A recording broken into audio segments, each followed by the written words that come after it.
talk about automatic stabilizers. So these are pretty interesting. So discretionary fiscal policy. Okay, that's what we just talked about. We just talked about expansionary and contractionary fiscal policy.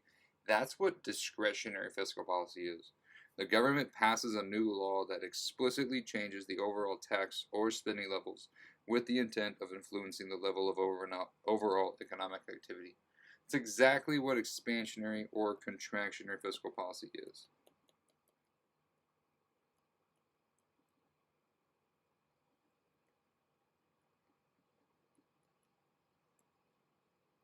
Because what the government's doing is they're like, okay, we have a recession, we need more spending. We need to do something else. Okay, whatever we have, we need to change it. Okay, we need to do discretionary fiscal policy. So basically, think about it this way: when something's at your discretion, it's whatever you want to do, right? So the government's like, we need to do this. So it's discretionary fiscal policy, expansionary or contractionary. Okay. A great example is the 2009 stimulus package. We'll talk a little bit about this later on. But basically what happened here was that, we had a recession.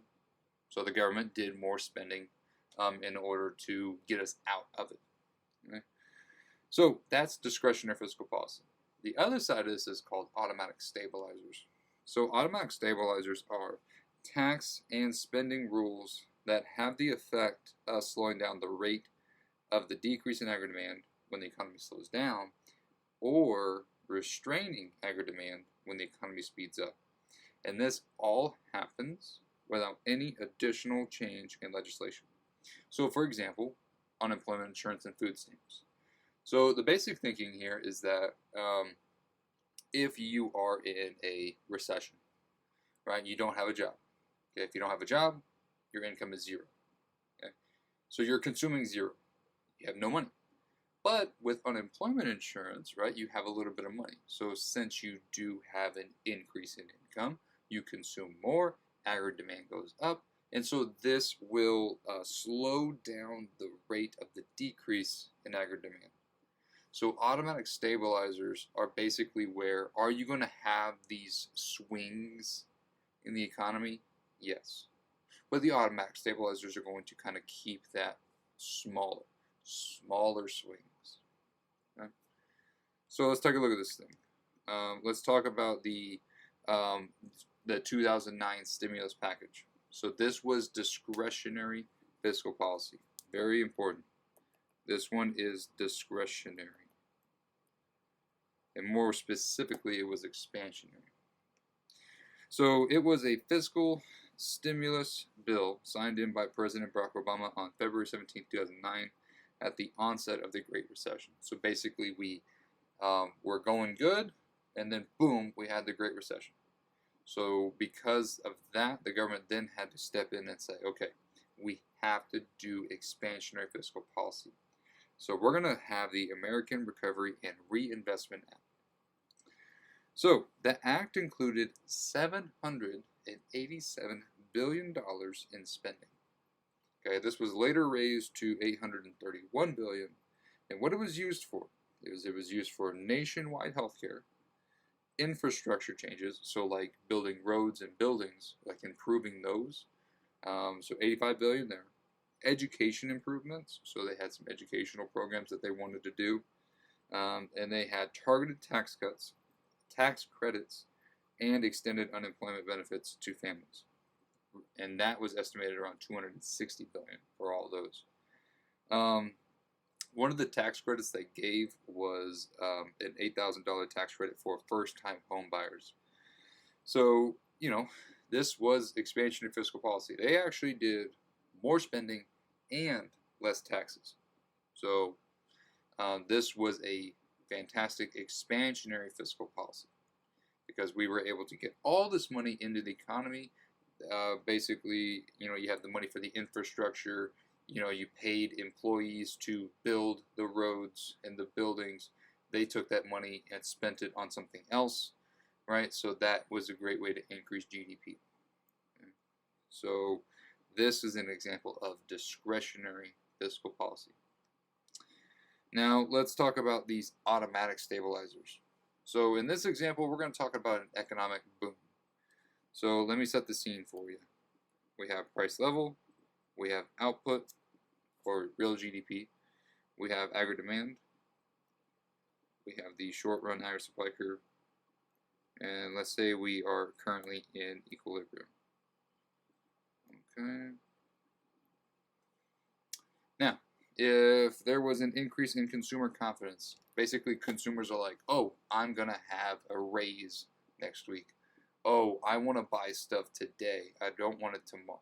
I want to buy stuff right now. I don't want to wait till tomorrow because the economy's going good.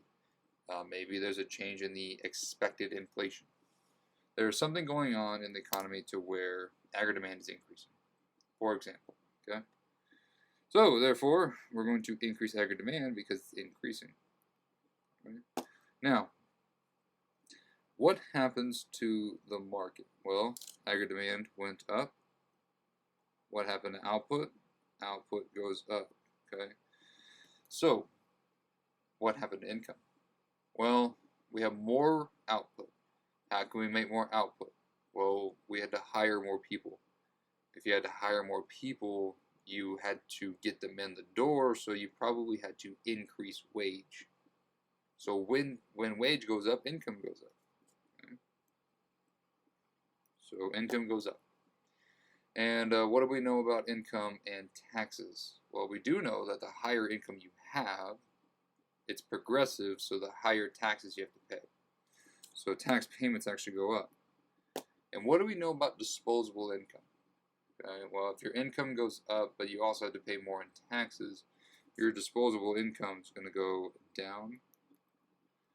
And if your disposable income is going down, consumption goes down. And so if consumption is going down, aggregate demand goes down. So automatic stabilizers.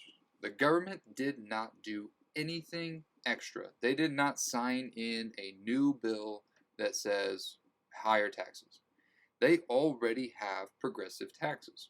So since they already have it, when the economy has a boom, then the people will pay a higher taxes. They will want to decrease the amount of consumption, and that'll decrease that'll reduce the increase in aggregate demand. So what happens here is whenever the aggregate demand decreases, we're actually going to be decreasing it back down.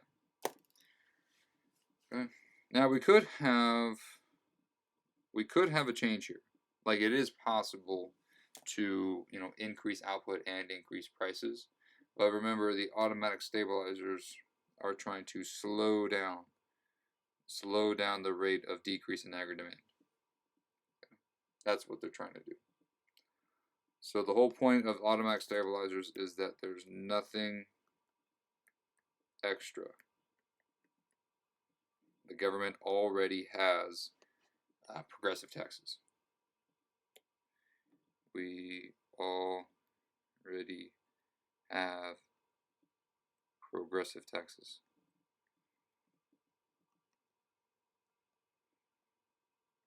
Okay. Alrighty. Now let's talk about economic bust. So an economic bust is going to work like this. We have an economy, obviously. Right, but now let's say we have a decrease in the consumer income or consumer confidence. So now people are like, I don't want to spend my money, I want to save it. So we decrease aggregate demand. Let's go through the steps here. Aggregate demand goes down. What happens to output? Output goes down. What happens to income? Well, income goes down as well. What happened to unemployment? Well, if output goes down, we need less workers. So less workers, unemployment goes up. What happens to disposable income? Well, it's actually zero. Right? But then, because you're unemployed, you get the unemployment insurance.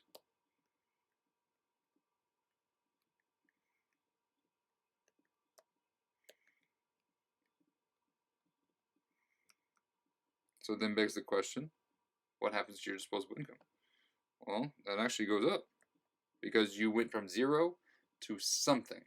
And if you have something, what happens to your consumption? It goes from 0 to something. So therefore, you used to demand 0, but now you're demanding more.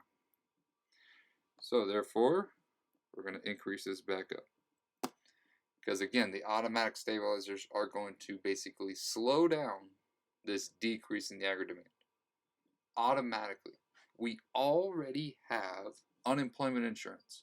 The government did not have to do anything extra. Automatically, all right, you're going to have less GDP, more unemployment, lower, and so more unemployment insurance. People are going to go from 0 income to something. They're going to consume something, and so they're going to increase the aggregate demand. So instead of it decreasing a lot, it only decreases a little bit. So automatically, this is what happens. Nothing extra, nothing discretionary. Okay. In the next video, we'll talk about problems with fiscal policy. I'll see you there.